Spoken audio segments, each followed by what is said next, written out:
I'm Cole Haddon, and what you're about to listen to is a bonus episode from Season 1 of 5am Story Talk. In this podcast bonus eps, my guests break down a seminal piece of art from their lives, what I describe as mini masterclasses, although not always on the subject you expect. These bonus episodes are exclusive to my paid supporters in the season they were originally published. But in the following season, they're each unlocked, one at a time, so everyone can listen to them alongside the new episodes.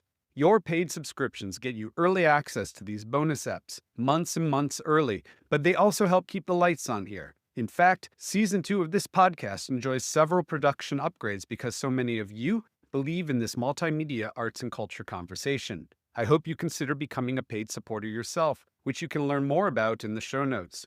Now, enjoy this 5am Story Talk bonus episode, Story Talkers.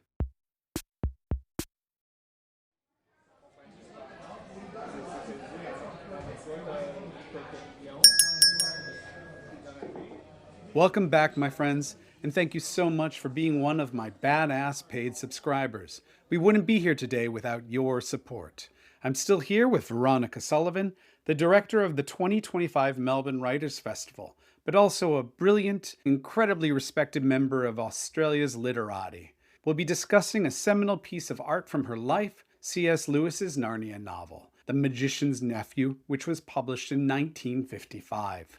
As Veronica will explain, it's a prequel to The Lion, the Witch, and the Wardrobe, but was the sixth of 7 novels Lewis published in the series. Before he was able to wrap his story up, he had to go back to the start, which I love so much as a creative journey on his part. I hadn't read it since I was a kid, so I'm incredibly grateful to Veronica for the push to revisit it. Now, let's get into it. Welcome back, Veronica. It's been a fantastic conversation so far. When I invited you to join me for it, I asked you to choose a seminal piece of art in your life for us to interrogate together. Can you tell my listeners about your pick? Absolutely. So this very difficult and very enjoyable task of choosing the seminal work of art, I bopped around on a few different possibilities, but I did come back ultimately to C.S. Lewis's book, The Magician's Nephew, the first within the kind of linear timeline of the Narnia Chronicles, the 6th of 7 to be written. And I landed on it partially because I was thinking about the different ways of interpreting what seminal can mean. And I thought, look, realistically, the Narnia books are the ones that I have reread the most times in my life. They're the works that I've returned to the most frequently. You know, I first read them as a child, as many people did, but I have continued to return to them throughout my adult life. And they have this really amazing quality. Although they are children's books, it feels like I'm getting a lot more from them each time I read them. And also they're very short. Again, children's books, children's fantasy books, they're very short, but it really feels like there is an entire world on the page, but also around the edges of the pages. So yeah, I came back to The Magician's Nephew. I also chose this one, which is one of the probably least read and kind of least adapted of the books in the series. It's not quite as, idyllic as your Lion, your Witch, and the Wardrobe. But because it is a prequel, and I'm really interested in works, in prequels and in works that kind of skirt around the edges of other stories, I find them extremely pleasurable as a reader, as a watcher. I don't know that I can put my finger on why, but I think, again, it's that feeling of having a glimpse into a world that you thought you knew in some way and having that expanded for you, which is probably, I don't read a lot of fan fiction, but I guess that's what fan fiction is and does, and why fan fiction is so phenomenally popular to some extent as well. You know, when you love a world, whether that's in fiction or, written or in otherwise, you just want to keep living in it. And I find it this kind of work that decodes a lot of things about the rest of the series. And the other thing that I'll say is that, I love the Narnia books. One of the things that people talk about a lot when they first come up is the Christian allegorical quality of the series, which is not something that I'm particularly interested in, and not something that I was conscious of the first time or, a few times that I read them. And I think I like the first one in a way because it's got this quite pagan quality to it, and it explores some kind of different worlds. It's got this kind of multiversal approach, which I'm sure is consistent with Lewis's kind of Christian allegory, but it feels quite subversive as well. So those are just some of the thoughts that led me to it. Before I ask about when in your life you discovered it, did you read it in order? And can you tell listeners a little bit about the story at the heart of it? You don't have to pitch out the whole thing, but why does it exist? Yeah, that would help, wouldn't it? I'm just assuming that everyone's read this obscure Narnia book. Well, yeah, as I said earlier, like I was a very book-bound child, and so I couldn't pinpoint exactly when it was, but it was during those kind of primary school years that I would have first read the Narnia books. And I feel pretty confident in saying that I probably read The Lion, the Witch, and the Wardrobe first, and then I kind of was just wanted to keep reading more of them, and I don't think I did read them in order. I think I just kind of stumbled around, and then at some point realized that there were 7 and decided to read all 7 of them. So the kind of premise of The Magician's Nephew is that it's telling the story of how the world of Narnia came to be. So it's an origin story, and it begins in kind of Victorian era London, where these 2 children are playing around in their big old houses and kind of exploring, and they stumble across a set of magic rings. You've got to have a magical device that leads you to another world, and these rings lead them into a kind of liminal place that's called the Wood Between the Worlds. And within that wood, it's a very placid place, and there's a range of pools of water, and they end up through a series of adventures and misadventures in the place that will come to be known as Narnia. And we see the literal creation of the world of Narnia. So again, coming back to that idea of like, you can see it coming to life. It feels very complete, a very kind of like showing you the entirety of it. But there are also these kind of dimensions, as I said, of like multiversality to it. So they end up going through one of the other pools initially, and it's into a ruined world, one that's kind of the sun is dying. It's this big, low red orb in the sky. And this is a place that has been kind of cursed for many years and in stasis. And they accidentally kind of bring about its end that was probably on the cards one way or another anyway. So there's this kind of duality of like the end of one world, the start of another. Also, because they're children and they're stumbling around with magic that they don't understand. And it's not all really explained to us. You know, some things that happen in the book make sense of things that happen later, but much of it is just, it's just the world building is there and we don't get everything unlocked for us. And I think I really like that in a children's book as well, that it presumes, it kind of gives the reader credit, whatever age they may be, that they will follow what's presented to them, even if it's not all neatly clarified. So it's just as a kind of reading experience, again, it's quite short. It's probably about less than 200 pages, but it just feels like there's so much there. Can you use about why this book out of the series is the one that hit you hardest or stuck with you the most, or why is it the seminal book Yeah. and not any of the other 6? You know, what in your life was happening, or what did it gift you that you haven't been able to leave behind? Yeah. I mean, I should say I often reread when I reread, I usually reread all 7. So I kind of they almost feel like one work to me. But I Mm. think The Magician's Nephew, its place for me, it's also this is really interesting now that I'm thinking about it, coming back to the very first question about what we know about a work outside of the work itself.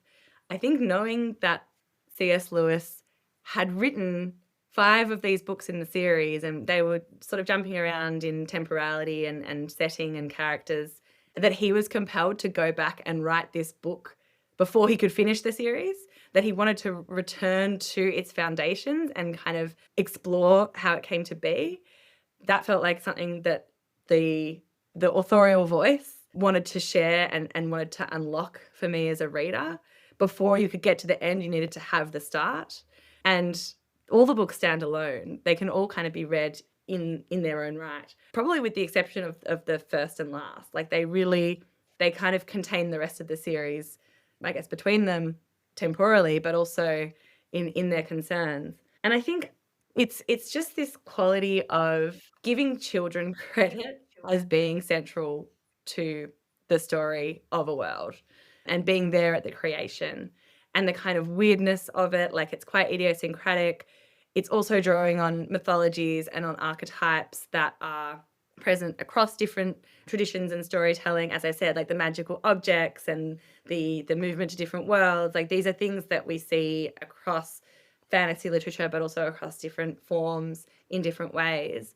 And rather than feeling derivative, probably because when I read it, I hadn't read as many other works as I have now, rather than feeling derivative, it felt very like formative. It felt like this was not only the start of the series, but the start of this kind of approach to fantasy and to world building.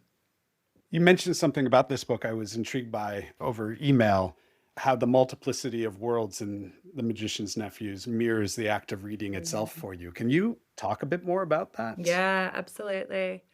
So I mentioned that the two children, Polly and Diggory, in this story end up in this wood between the worlds. And it's like a liminal space. It's this kind of holding pattern. There's no wind. It's just soft grass underfoot, tall trees, and a silent place with pools of water. And each of those pools is unmarked. Some of them are dried up, and they end up entering two of them, the one that becomes Narnia and the one that is this dying world. But what I kind of love about the story is that there are all these other pools in this wood, and that we don't know, they don't enter those. We don't know anything about those. And to me, that suggests this story could be any number of other stories if they had happened to stumble into one of the other pools. So it's this kind of like idea that whichever pool they went into would have been a different story. And that's how I feel about reading, which is whichever book I open is going to take me to a different world. And you don't know which word it will be until you get there. You might you might have an idea when you like look at the cover or the blurb or what have you, but the actual experience of being there has its own quality. Whether it's, that's entirely positive or not, like it's just that there's an endless number of experiences to be had as we enter stories, as we experience stories. And that really struck me. And again, it just feels like that wood between the worlds and those unknown numbers of worlds, they feel real precisely because we don't actually get to see them. It's kind of allowing your imagination to fill the gaps, or to leave the gaps, or to kind of, broaden the gaps of anything could happen. And that's to me kind of, distills the experience of reading itself, and just who knows how many books there are in the world, and who knows how many of those worlds are like fresh and new or kind of dying. But they're all different and they're all unique, and that's a real kind of, it's like, without belaboring the point or being too naff about it, that's like quite a magical experience for me reading, as much as it is this magical experience for the children in the book entering the worlds. There have been murmurs that The Magician's Nephew will be the first film in Netflix's Narnia film series with Greta Gerwig writing and directing. How does that make you feel? Are you nervous about a new series? Do you want it just to stay in your imagination at this point? I love Greta Gerwig, and I think I am only nervous because some of the previous adaptations of the Narnia books have kind of flubbed it a little bit. But I think Greta Gerwig has such a distinctive voice and point of view that she'll make it her own. And that's like what a good adaptation should do. Particularly, I think, of a work like this that is very widely read, that has been adapted multiple times. Like, to me, a good adaptation isn't just, oh, we got some new CGI, we can make like the lion look more realistic now. It should be a distinct point of view, and I think like Greta Gerwig has that. So I think that's really exciting. And I hadn't heard it was rumored to be the first one to be adapted. That makes me quite happy for a number of reasons. It's because it's not as I said, it's kind of a weird book, and it kind of needs to be accompanied by the other books in the series. And so if they're starting with that one, you would presume they're hoping to make them all. But also because it hasn't been adapted I don't think it has been adapted for film or TV before. And so it would be interesting to see how that can be approached as well. So yeah, all power to Greta Gerwig. I don't think she can do much wrong, but yes, I also have mixed feelings about the Narnia adaptations. I've enjoyed them to a degree, but I'm just fatigued by IP exploitation at this point. But Totally. if Greta saw something in it, had an idea that she thought she could bring it to life, once you pull off Barbie, I'm willing to go Exactly. anywhere you go.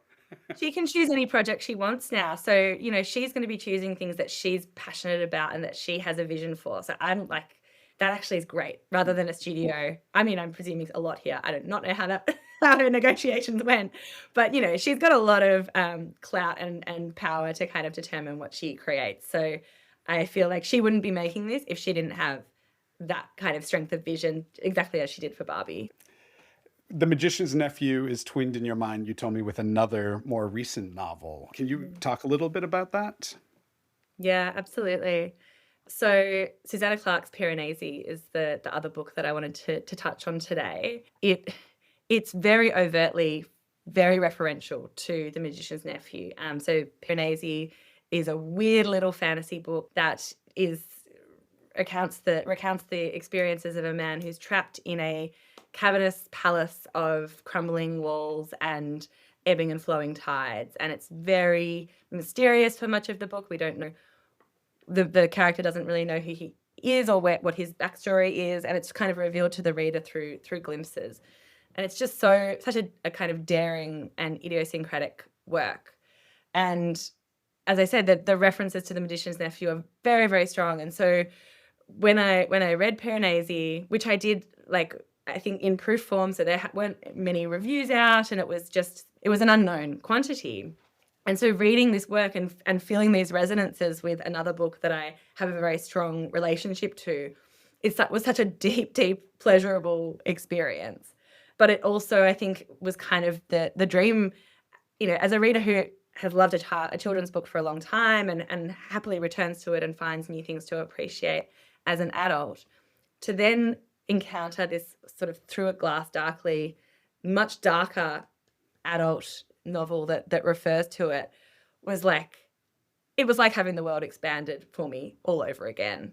And Piranesi completely stands on its own and is its own weird and wonderful creation, and does a lot of other different things that are completely unrelated to Narnia, but certainly in its setting and in its iconography, it very deliberately and overtly pays homage. And Susanna Clarke has spoken about sort of her direct influence from the Narnia books, which she also, read as a child and integrated, as I'm sure many people and many fantasy writers did.